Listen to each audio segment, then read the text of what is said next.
চাকরির পরীক্ষার জন্য খুবই গুরুত্বপূর্ণ একটা প্রশ্ন সমাধান করব। প্রশ্নটা ভূমি মন্ত্রণালয়ে 11 তারিখে এসেছে। কোশ্চেনটা হলো 1250কে সর্বনিম্ন কত দ্বারা গুণ করলে সংখ্যাটি পূর্ণবর্গ হবে। তো এই যে 1250, এই সংখ্যাটা আমাদের পূর্ণবর্গ সংখ্যা না। তো এটাকে কোন সর্বনিম্ন সংখ্যা দ্বারা গুণ করলে পূর্ণবর্গ হবে? তো আমরা যদি অপশনগুলো দেখি, অপশনগুলোর সবচেয়ে ছোট সংখ্যা হচ্ছে 2। আমরা আগে এটাকে 2 দিয়ে গুণ করে দেখবো এটা পূর্ণবর্গ হয় কিনা। তো তাহলে আমরা এটাকে যদি 2 দ্বারা গুণ করি তাহলে আমরা পেয়ে যাই কত? 0, 5 দুগুণে 10, 0, হাতে আছে 1, 12 দুগুণে 24, 1 1 25।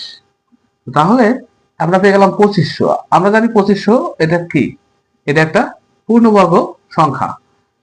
2500 হচ্ছে পূর্ণবর্গ সংখ্যা। কিভাবে? 50-এর উপরে স্কয়ার দিলে সেটা হয়ে যায় কত? 2500। সুতরাং আমরা এটাকে, এই যে আমাদের যে মূল সংখ্যাটা আছে এটাকে 2 দ্বারা গুণ করলেই পূর্ণবর্গ সংখ্যা পেয়ে যাচ্ছি। সুতরাং আমাদের প্রথম যে অপশনটা আছে সেটাই সঠিক।